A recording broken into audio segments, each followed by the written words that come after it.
comes down to very basic conversation. Help me understand, help me walk in your shoes in the day in life of your life.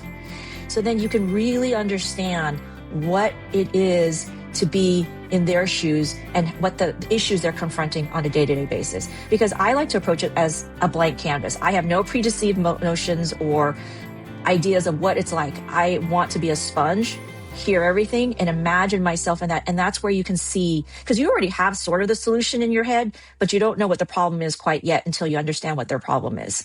Welcome to Future Fuzz, the digital marketing podcast.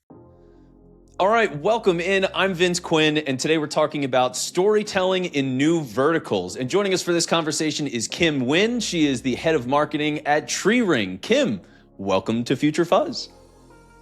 Thank you for having me, Vince. I'm really excited to be here today to talk to you about storytelling, one of my favorite topics. Yeah, so plenty of things to get into. And honestly, I really want to start with the story first of what TreeRing was and how it got started. Like, give us a little bit of the background of how TreeRing really, where its roots came from, dare I say.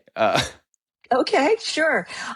We are a 16-year company. We have actually entering our 17 years being in business. And Yearbook has been around, 50 years plus. The model had not changed since TreeRing came into the picture. So you imagine the old yearbook model, which is schools would ask you at the beginning of the year if you want to buy a yearbook, and they would go and put an order in to one of the bigger manufacturers and commit to a certain number of yearbooks, mind you, around September. And then around May, the end of the school year, they would get a big truckload of books that would be delivered to their schools, and they would try to sell those books to the parents. Now, if they don't sell all the books, what usually happens is they have a lot of excess inventory that's sitting in their warehouses. They've committed financially to all these yearbooks in advance, hoping that they will sell them at the end of the year. So you can imagine what the administrative burden is, what a waste of resources and paper it is to print books that will never get used. I was a yearbook editor for my school as well, and I remember ordering these yearbooks ahead of time and having to deal with them at the end, trying to pretty much give them away at the end of the year because we didn't want to have to store them. So that was the model that had been around for 50 plus years. TreeRing came into the market and said, there's got to be a better way. And so our co-founders came in and said, we have a better way of doing this, which is basically print on demand. We don't print unless the customer, in this case, the yearbook parent, puts in an order, and we only print what they have ordered. So the school is now removed from that administrative and financial burden, and the book is only printed when there is a demand for it. So the school wins, the parent wins, and environment wins. And so that was what we had introduced 16 years ago, and it's completely changed the way people have done yearbooks. Yeah, and rightfully so. I mean, it just, at some point, what is a yearbook worth, right? Like, when you're there at a school, it's like, okay, well, we've got 35 yearbooks left from the class of 2013. They're just here now. We feel guilty. We'll put some in the library, I guess. Like, so totally inefficient. It's a totally natural thing to go and modernize. And what's been interesting then is, and the reason I wanted you to explain all of that is because TreeRing has also now found another vertical. So what was the process then of finding this new avenue to take that kind of philosophy? Mm-hmm. Well, I mean, you'll see a pattern here in the way we've approached things. We've identified a problem, a pain point, and then we've come up with a solution. For yearbooks, it was obviously the excess inventory, the administrative burden that the schools were experiencing.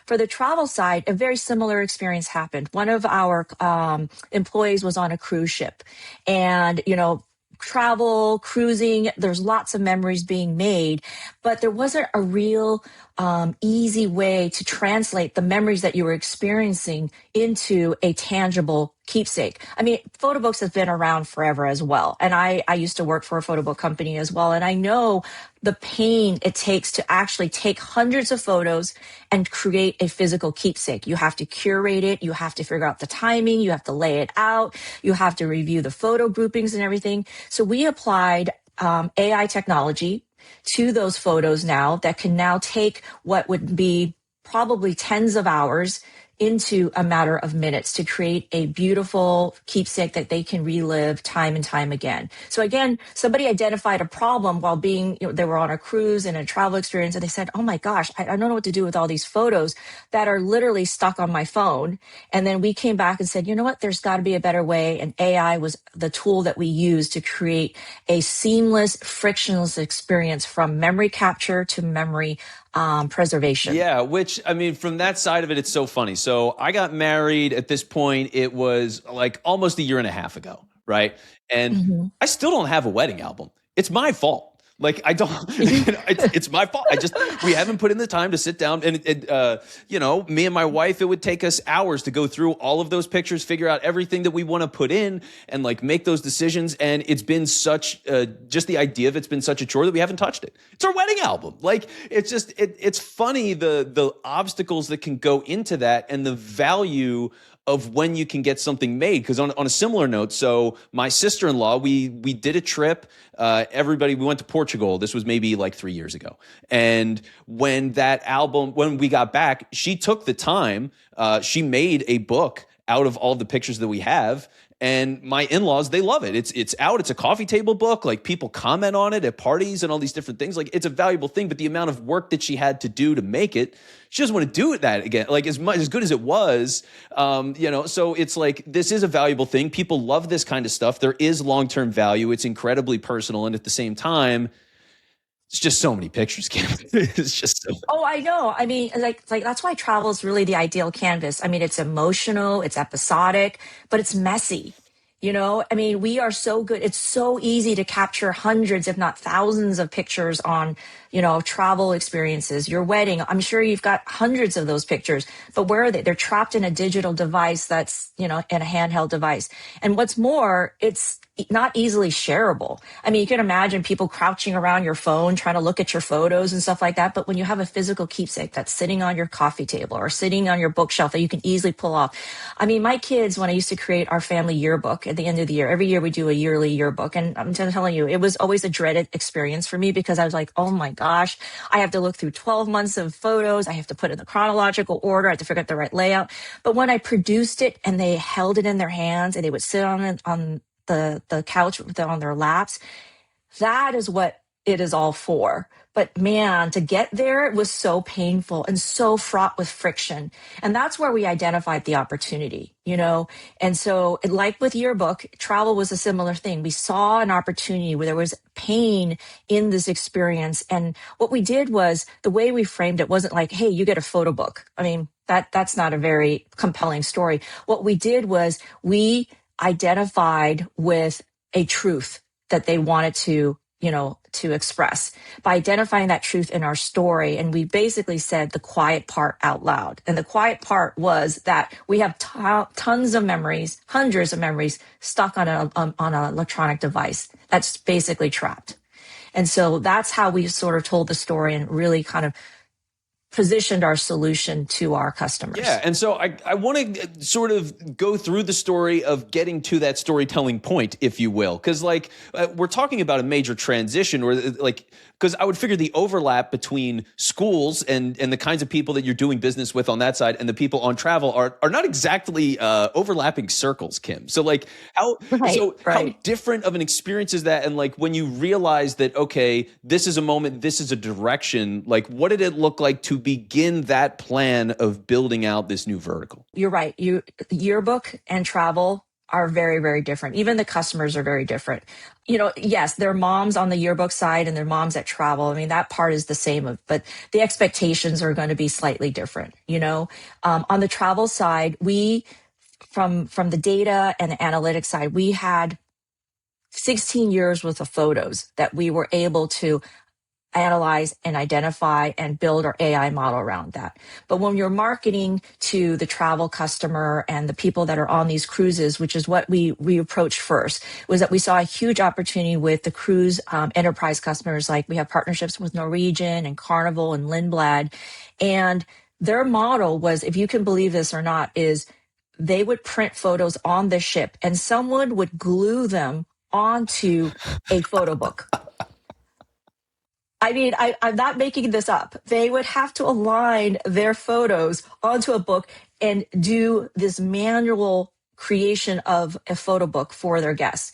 So for us, it was like, okay, we need to take this, what clearly is a modernization problem into the 21st century. And so that's why we pulled in AI into having us like take away all that manual work and create something that is also easy for the customer, but also easy for our partners who are having to create these photo books manually for their guests. Future Fuzz is sponsored by SalesSource, B2B pipeline management and sales growth for your business. Yeah, and from that side then, because like the solution makes so much sense and it solves an obvious problem.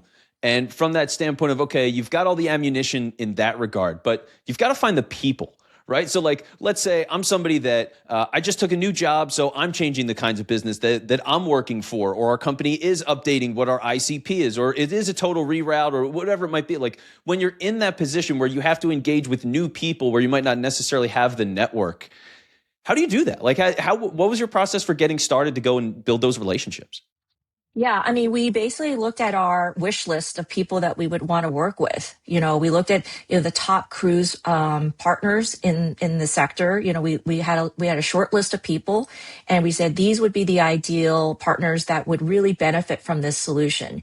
And we actively reached out and made a lot of calls and a lot of introductory meetings with them. But again, because the solution, the pain point that we articulate so clearly to them, it was an easy discussion because they already understood the inefficiencies, the waste, the time required. And so when we were able to relate their pain to the solution, it became a very easy conversation to say the least. And so we pretty much were very methodic about who we wanted to work with. These would be great partners. We know that their existing solution could be modernized, and we have a way for them to do that. And so that's how we opened the entry in the conversation with them. And so through our partnerships with these major enterprise partners, we were able to now have access to their guests on board, and they help us and they partner with us to market to those guests. Yeah, I mean, and what a great thing to build those kinds of partnerships, right? Like where it makes sense for everybody, you're working in unison, you're getting all of this exposure, and to do it at that scale. I mean, cruise ships, right? Yes, we're talking thousands of people going on cruises on a weekly basis, fleet wide, all over the world. Lots and lots of memories being captured on a daily basis. Yeah. So, I mean, you get to engage with all these different people, all these different businesses. And now and it really is global in that sense, right? Like people are getting on from cruise ships from everywhere. You're going to all these different countries. Like it's a global thing. So to go and then expand, because travel just is inherently global. I mean, what does that storytelling process look like as you're then going to encounter these businesses? Like, what are the main kinds of problems? How do you process that idea of figuring out the various pains in the different ways that it might be different for a travel agency versus an experience where, hey, I do tours. What does that look like, and how do you go about that? I mean, it sounds so basic to say this, but it really is a little bit of just Q&A. It's understanding what it is their life, the day-to-day life is. So you mentioned travel agents, which is actually a really good example of that. We went to a trade show over in Europe, and our mindset was very much about cruise and cruise customers and things like that. And as we started talking to travel agents, our exploratory questions were like, tell us about what your day-to-day life looks like. How do you book your customers? What does that process look like to us? And so as they're talking, you can start to see and imagine what their life is like and put yourself in their shoes. And so in our discussions with these travel agents, one of the things that came up that was really important for us was at the end of booking this very expensive excursion or expedition, these guests would spend $10,000 to $15,000 on a trip. And at the end, the travel agents would gift them a thank you gift. And the thank you gift would generally be something like a box of chocolates, a bottle of Prosecco, pretty nice. But again, consumable, not very memorable, doesn't really relate to their trip. And as soon as we heard that part of it, we said, why not give them a photo book at the end of their trip? You get your branding on the book. They get to relive their trip with you being the facilitator of this wonderful memory, and they get to share that with all their friends and family. So once that became a product market fit in terms of understanding what they were doing with their guests and us having a solution for that, it became a light bulb moment for both them and us.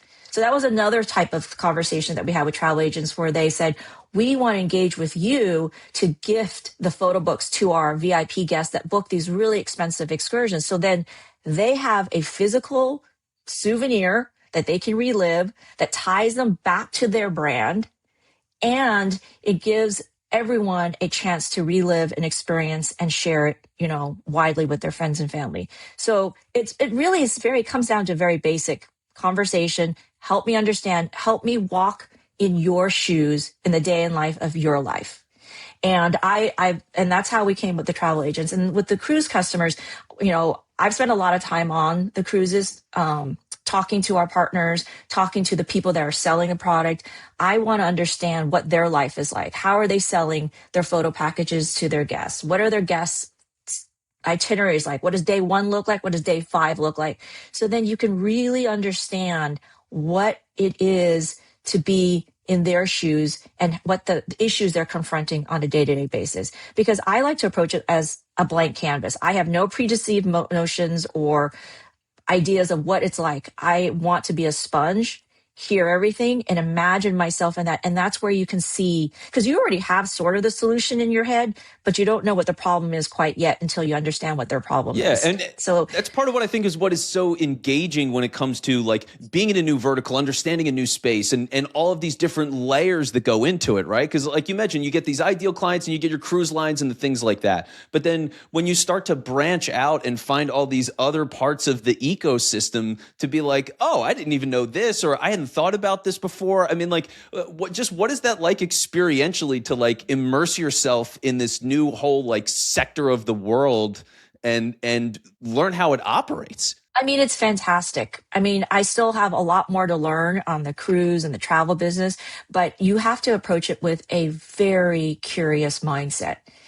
Don't have a lot of assumptions or preconceived notions about anything, because that can taint how you see things. But if you truly approach it with a open mind, blank canvas of a mindset, that's when all the stuff that you're listening to and can see very clearly. The travel agent moment was those exact moments where in conversation, it was like, oh my gosh, this is a great opportunity for you to gift this great product to your guest and to like reiterate the brand loyalty and to reinforce your connection to this wonderful, memorable experience they're having with you. And for them, it was also an equally light bulb moment, because it was kind of like, it sounds so corny, but it almost like the stars aligned. We were talking about something and then it's just like very conversational. Hey, tell me about what it's like to book with your customers. What has happened from day 1 to booking and afterwards? What happens afterwards? And that's another thing that was really telling in conversations with a lot of these potential partners is everyone's really focused on the transaction of the booking. They want to get the customers in there. They want to book. They want to get them to experience whatever they're trying to experience. And then once the trip is over, they're done and they go on to the next booking. So that what we call is like really that last mile is really underserved. And that was an opportunity that we also discovered, and also very much an open-minded conversation. It's like you look around, you listen to a bunch of people talk, and you realize like they're just really focused on the beginning and the middle of the trip.